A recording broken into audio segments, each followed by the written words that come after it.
Welcome to the Tippy Top Entrepreneur Experience.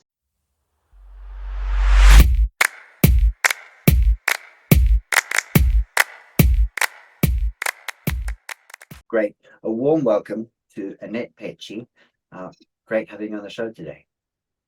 Thank you very much. Really lovely to see you again, Alexander. So I guess I must start off with why I've got you on the show. And before I do that, we've had a little break in the podcast series for those of you who are avid followers, because we've got a new fan. That's the Tippy Top Mini. So that's why there's been a bit of a break, but we're back in, and Annette's kindly agreed to be part of the first recommencement of the show. So thanks, Annette. Now, why have I got Annette on the show? Well, I've had quite a few board roles and a lot of experience, and very rarely do I come across really good chairs. And suffice to say, I've never come across a chair as good as Annette, and I thought we have to get her on the show to tell us how she does it, and so that we can improve the quality of chairs not only in the UK but globally. But on to you, Annette. Do you want to tell us how we met? And then we'll get into why you might be well qualified to tell us about the role of the chair. Sure, really happy to. We first met when I was chairing a firm called JournoLink. JournoLink is a software as a service PR-based firm, and Alexander arranged some investment in the firm. It was its second round of investment. The firm was and still is predominantly owned by the founding team, the chief exec, his daughter, and another director who had really, really deep expertise in journalism. Yeah, absolutely. Interesting business, and PR is the topic of one of my other podcasts. It's very much an untapped resource. People think about marketing, they forget about PR. You can get a lot more bang for your buck with PR. So do absolutely. PR is the conversation that happens around the marketing. Exactly. Well said. And just for reference, check out the episode from Jess Ratty from Halo. That's actually our prior episode. That's a really good one, telling you about the power of PR. Okay, Annette, do you want to tell us, obviously today we're talking about chairs. Why might you be well qualified or experienced to tell us about the role of the chair? Sure. So my experience of and expertise in the chair role comes from two different factors. One from my exec career, where I work with other chairs, and one from my own career as a non-exec director and a chair. So my background is mostly financial services, started in underwriting, which is all about risk assessment, and then very quickly became very commercially oriented with Virgin's life insurance company. So as one of the founders, and as with any startup, there's no respect for defined roles. Everyone kind of gets on with everything, and you really learn that you have to have a ready, fire, aim approach to delivering a business. And this is something that I've seen not just in Virgin, but in all the other startup and turnaround roles that I've been involved with.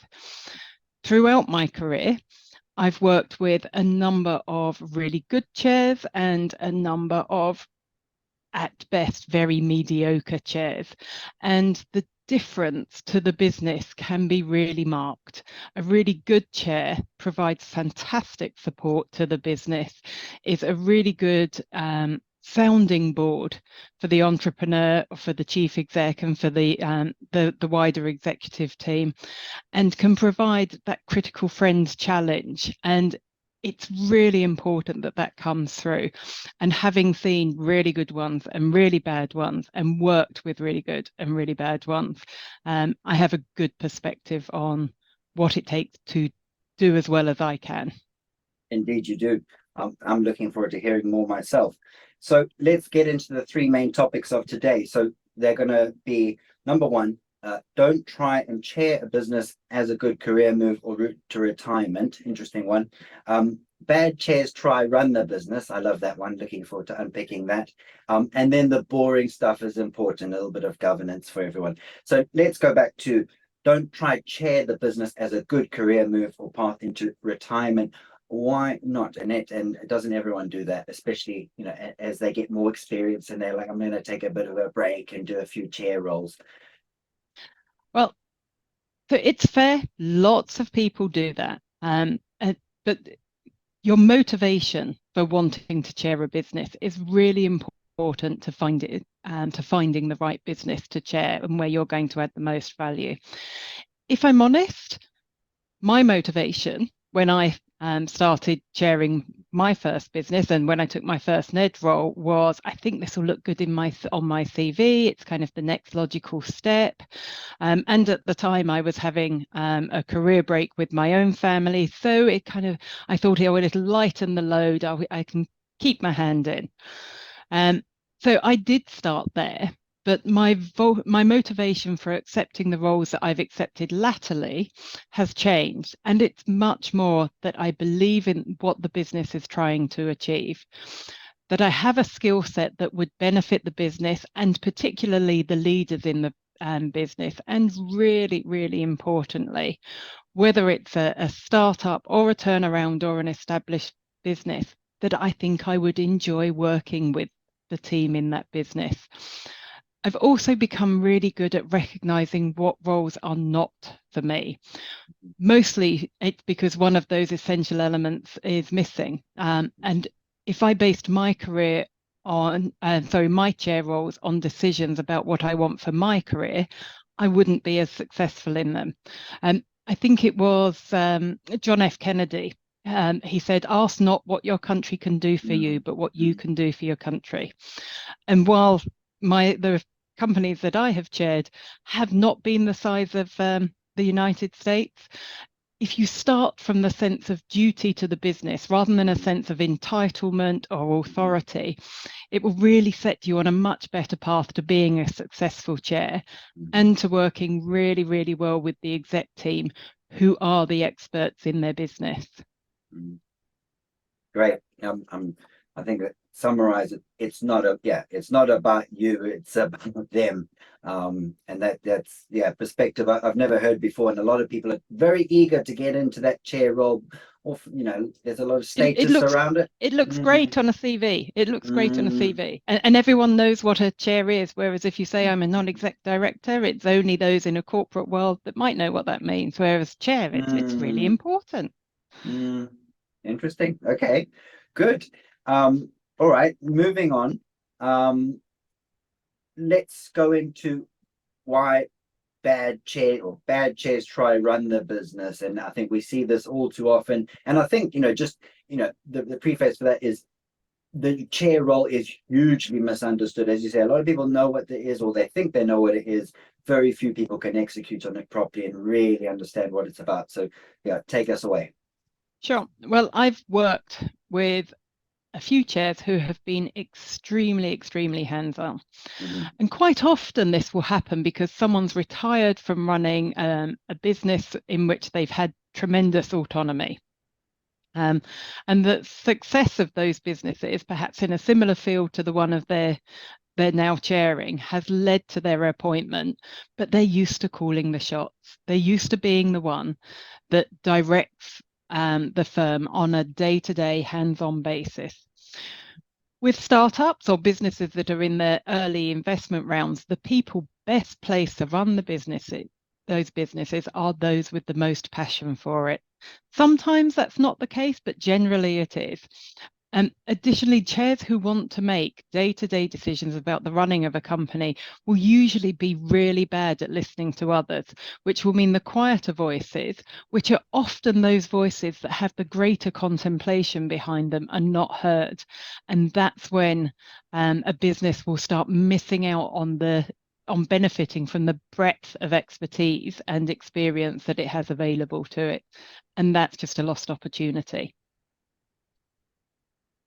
Absolutely. All right, some follow-up questions on that. Sure.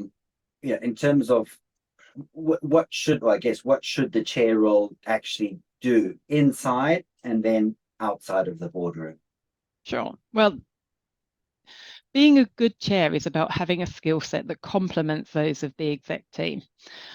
It's about being able to ask questions, to challenge the executive's rationale, not to prove them wrong, but to provide an environment where they can either prove themselves right or refine their thinking.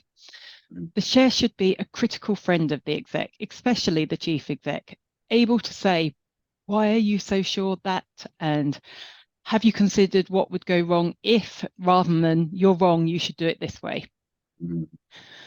They should have a relationship that extends beyond the board meeting, be a sounding board, a place to vent, a mediator between directors, and sometimes even a buffer between the chief exec and the investors. Talking of the investors, though, a chair's role is to represent the interests of the shareholders, all of them, whether they're founders, investors, or even family members who've been given a stake in the business as a company set up, because in a number of smaller business that is absolutely a dynamic. The chair's role is to represent the interests of all of those shareholders. Keeping that in mind is a great way of stopping one's own ego from driving unhelpful behavior. Yeah, okay. And so picking up on that, what are the other things that drive bad chair behavior? Or is it that they just don't know what good looks like, or are there underlying emotions and motivations that come into it? That's different in every single situation. So it may be that a chair gets too close and too excited by an opportunity and wants to get too involved, or feels that they have a perspective that is more valid than the exec team that's in there. Or it may be completely the opposite, that they're not close enough, they're a bit disinterested, and they don't know much about the market. There are so many different reasons why a chair might not do well. But I think if a chair takes a step back and considers, what can I do that will benefit the business, that will benefit this team and help them make it a success, they're going to have a really good starting point. But always keep that dialogue open. If it's not working, we all know when there's a stickiness in a relationship. Talk about it. The relationship that I have with the chair on the business that I run on a day-to-day basis is a really open, frank discussion, and it works really well. We can be really frank with each other about things that we might do that we don't like, and it's the same with the businesses that I chair. That gives us a really strong underpinning to be able to lean on each other's strong points and work together to deliver really successful results. That's absolutely critical. No, understood. And do you want to, for the audience's benefit, contrast the what should be happening offline and the percentage of that versus chairing a board meeting? Because I think, suffice to say, people underestimate what the chair role involves and the time commitment and probably perhaps the emotional commitment. You could tell us more. Sure. So every single ad for a non-exec or a chair role that I've ever seen hugely underestimates the time commitment. It might say there are 4 board meetings a year, so the time commitment is a day a quarter. Absolutely not. Absolutely not. So you overlay on top of that the fact that you all want a day to read the papers in advance. And then you overlay on top of that the fact that you'll have the conversations about what are the things that you want to cover in the board meetings, what's happening in the business. And then you overlay on top of that the fact that you need to have a relationship that allows the entrepreneur, the chief exec, to be able to talk to you about the things that's worrying them, that are worrying them, that are just on their mind, that are niggles, or that they're really excited about. Or so whatever you see in the advert, you need to at least double as a non-exec. If the role that you're looking at is a chair, you need to quadruple what's in the advert. So effectively, you would take the time of the board meetings, double it for non-execs, quadruple it for chairs, then you're going to get in more the right ballpark.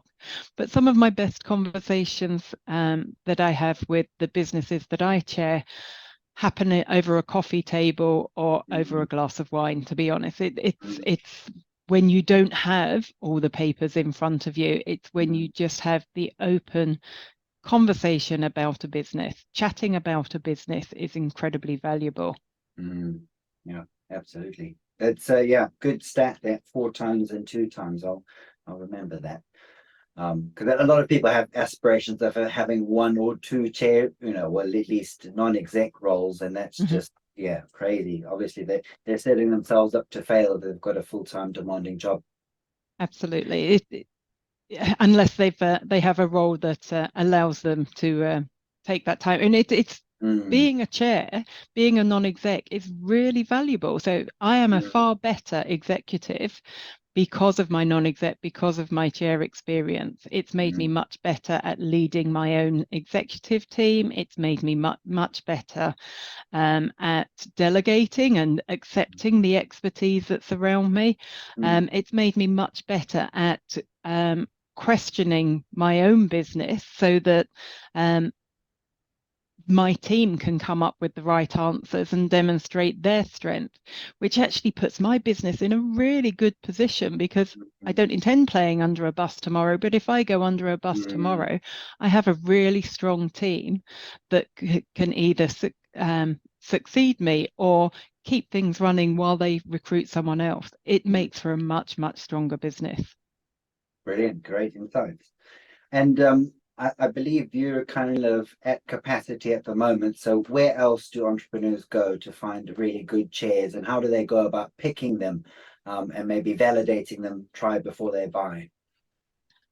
So how they go about them, so people like you will have good knowledge of people, because you've had conversations with me in the past and said, oh, I know you don't have capacity, but this is what I've got. Can you suggest someone? We all know people that we've worked with and seen work very well. So you can use your own network. But the thing that once you've got some names in front of you, when you're starting to think, would this candidate or that candidate be right for the business? The entrepreneur should be asking the same questions that the chair should be asking. Does this candidate believe in what we're trying to do as a business? Will I enjoy working with them? Because if I've got to spend a couple of days of my month in, month out with them, I've got to actually quite enjoy their company. Do they have a skill set that will benefit my business and make it and me stronger? And for this point, the word skill set is really, really important. It's not, do they have knowledge that will be useful or knowledge that will make the business stronger? If it's the candidate's knowledge that you want, you can get that a different way. Don't have them chair the business. Knowledge is far, far easier to acquire than skills are. So absolutely focus on the skill set. Yeah, good point.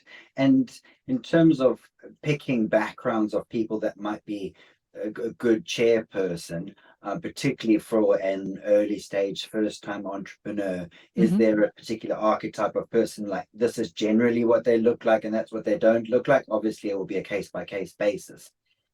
I would look at where the gaps are in the team.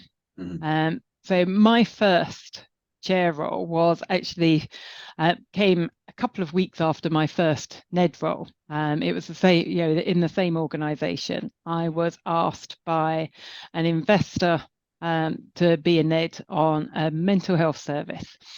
Now, mental health service is not an industry that at that point I had any knowledge of, but the gaps that they had in their exec team were commerciality. So all of the gaps were around different commercial factors. They were absolutely, absolutely superb therapists. They were superb linguists because this mental health service operated in 28 different languages. They were really good at selling the benefits of their business and the results that they delivered through their counselling services were phenomenal. Mhm. But what they didn't have is the commerciality, and they were running it on very much a cash basis. So, Mhm. money in, did it cover the bills today? Yes, we're okay. Mhm. And that's not a long-term success, way of running a business Mhm. that's going to be successful at all. So they identified, and the investor identified, that the gaps that they had were skill sets that I had. I'd Mhm. also worked predominantly in a regulated environment. So while I didn't have the health background and the counselling background that the business had, I had a real understanding of the type of environment and the type of constraints that they would have in place. So it was the skill set and the appreciation of the environment, and that came together very well. And then overlaying on top of that, I thought what they were doing was absolutely fantastic. Mhm. And they were really nice people, and we really enjoyed working together. Oh, superb. And I actually, now you've piqued my interest. I've got a bit of a, maybe it's a bit of a personal question, but a CEO has said to me, we don't have to name them, but you can, said the reason I appointed Annette was because I wanted someone to hold me to account, because she runs a tight ship, velvet glove, iron fist, and all that. And I just wanted to know, like, how did you get like that balance between being that friend sounding board, but also being, hard as nails where you need to be? Um, well, I wouldn't say I'm hard as nails. Um, I mean, yeah, you run that board meeting very, very tight. People know what to do and know what not what to do. Nails is a bad analogy. I'll take it back, but you're okay, really good at keeping people in check and getting the right people to speak. And no, you've spoken enough. Let's move on. It's just sublime, and I've okay. not seen it that good before. Um, there was a lot of mutual respect, and that plays a huge part in it. Um, So we're talking about JournoLink here, and the founder was Peter. He's still running. Actually, no, he's not running it anymore. He's now a Ned, and he's appointed Oh. someone else to run the business, and it is doing very, very well. Um, the underpinning the respect was also the fact that we had had a conversation up front about it. So I'm not hard as nails, but I am quite direct. And if someone is trying to pull the wool over my eyes, generally I will know. Mhm. And if I don't know straight away, it's not difficult to find out. It's not a superhuman skill of mine. It tends to come out one way or another. So we had a really frank conversation up front about what Peter was looking for in a chair, and I was really frank about, well, what I would expect if I was running a meeting and I was chairing the business.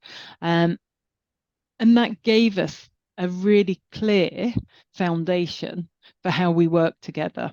Mhm. Um, and the relationship that I built with Peter over the 6 years that I was chairing JournoLink um, was a really, really strong one that enabled Peter and Tet and Gemma, the other two founders, to take that business from this idea that had had a little bit of seed funding through to getting the second round funding, through to taking it on to the size that it is now. And I think they're, because I'm no longer on the board, I don't know exactly what stage they're at. But I think they are just thinking about gearing up for a divestment.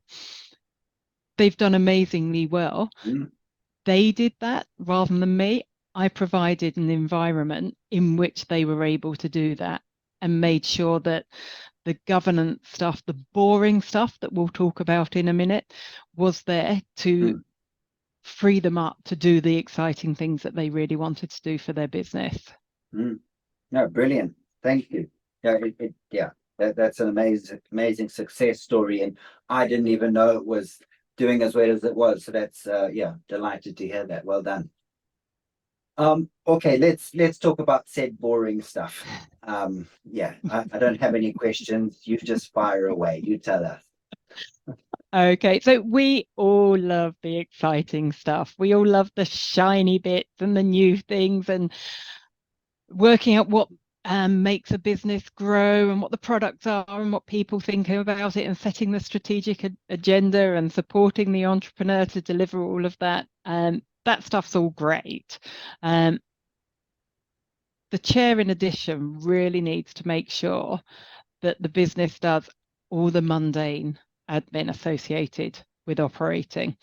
So not only do the annual reports need to be accurate and filed on time, but regular management accounts need to be produced by the business for the board. They're the early warning system. Mhm. Any problems that might be brewing come out through those management accounts, and they will underpin whether or not the businesses are going for the future.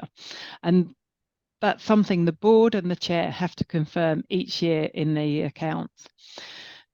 The risks need to be identified, recorded, mitigated. Most won't be eradicated. Every single business has risks. But if they're reduced or a plan is formed for managing them, should they be realised, they will threaten the business a lot less. Having a risk workshop is a really boring thing to do. It's not what most entrepreneurs want to think about, because most entrepreneurs think about how good something can be and what the potential is and what the opportunity is. And that's why they're fantastic at coming up with these ideas. What the chair and the board need to do is also make sure that that's balanced with, and I know what could go wrong. And because I know what could go wrong, I know what I'm going to do if it does. If the business operates in a regulated environment, the chair really needs to understand the requirements of the regulation and be satisfied that those requirements are being met. So if there are additional returns that need to be filed, if there are additional constraints under which the business needs to operate, if there are additional authorities that the business needs to obtain, the chair has to be really satisfied that they're all being met. Document, document, document. Minutes, actions need to be followed up on, carried forward from meeting to meeting until they're resolved, because otherwise, especially in startups, especially in turnarounds, everyone can get too distracted by the next big shiny idea, the big thing that's going to do this in this market. Getting the basics right allows that focus on the new shiny thing. And so absolutely make sure that all the admin is done that underpins the things that are committed to. And then developing a board calendar. So what are the things that each year are going to come up at about the same time each year? Get them in the schedule so that each board meeting has, well, here's the stuff that we said last time. Here are the actions. This is what's happened to them. Right. These are the things that we know that we need to be doing about this time of year. Oh, and here's the new stuff. Here's the stuff that we want to talk about that's new to the business right now. If you cover all the necessaries and don't get sidetracked by the excitement of the chief exec, you know you're going to have a good foundation. But that excitement has to be nurtured. That excitement is what is going to take that idea from an entrepreneur that's gone through that investment round through to fruition. So that is the critical thing that is absolutely not the boring stuff that must be done by the chair as well. Nurture that excitement and really help that entrepreneur succeed. No egos about it as well from the chair. The chair comes and goes. No one will remember who chaired a business unless they've been in the news for something they generally shouldn't be doing. What they remember is the chief exec, the entrepreneur. That's right. That's fine. That's absolutely as it should be. Gosh, yeah, great. Yeah, lots of great points there, and I think there's a misconception a lot of people have that the board slows you down, and that means they're not using it properly, right? Absolutely, absolutely. The board should be providing the environment to free Mm, up the exec team to deliver the business. mm. Superb. Great. I'm going to bring it to a close and just Sure. summarize what I think you've said, and feel free to add to it. So, but let me go through it from the top. So, back to topic one, don't chair the business as a good career move or path to retirement. And the summary there is it's not about you, it's about what you can do for your board, for your Yep. country. And you'll be a better chair if you're focused on that. Otherwise, you're actually setting yourself up to fail if you think it's part of your career journey, because you're going to do neither very well. Onto topic two, bad chairs try and run the business. Remember, you're not calling the shots, you're listening, you're collating. It's a different role to the one you perhaps had before. The chair should be, very friendly with the CEO, be that sounding board, and be that voice of reason, and be there for perhaps emotional support too. In terms of time commitment, you can't run the business because the role is demanding enough by itself, as Annette said, 4 times more than they say in the job advert for chairs, and perhaps 2 times more for non-exec directors. When you're looking for a chair, get referrals, get references, find out whether they believe in the business, and make sure you can work with them, because you're going to be spending a lot of time with them and perhaps difficult times. In terms of the boring stuff is important, a very long list, but I think everyone, suffice to say, everyone loves the sexy stuff, but it's the boring stuff that's really going to save you. It's the management account and board packs that are the early warning signals, such as cash out date, cash burn, all these basic things that you can't overlook, or you can at your peril. And things like the risk register, risk workshops, really important not to completely mitigate the risks, but give you the tools and actions should those risks materialize as to what you do in those situations. Document everything. It's absolutely essential, and often people say it adds a turn to your exit valuation multiple, which I quite like. And develop a board calendar of things you want to cover and do throughout the year, just to make sure that you are being effective. Anything else you want to add to that summary, Annette? The only thing that I haven't mentioned, it's really important to know when it's time to go. It might be that the exec team have developed beyond the skill set that you bring and need a different skill set to the one that you can offer. It might be that you're no longer as enthused as you were, or that you've been around for long enough for your outlook to be getting sour, and you might not recognize that yourself. The governance code of conduct says someone shouldn't be in a chair for longer than 6 years. I think that's right, but it can happen sooner. But I would say always part as friends, because if this is part of your career path, they're going to tell other people that you were or you weren't a good chair, or that you did or didn't leave on good terms. But if you've been a part of this business for any time at all, it's worth making sure that you can walk away with your head held up very high, and knowing that you've had a really positive impact on the people that are that business. Wise words, and a beautiful note to end on. And speaking of which, if we want to be friends with you, where do we find you online? On LinkedIn, my handle is Annette Petchey, just my name. Super. We'll do that. All right. Well, thanks very much. Yeah, huge insights, and thanks for your time. We know you're very busy with your 4X chair roles. So can't thank you enough. Thank you. Lovely to speak to you, Alexander. That's all for this episode. Keep tuning in for more exclusive insights from seasoned investors, accomplished entrepreneurs, and professional service advisors.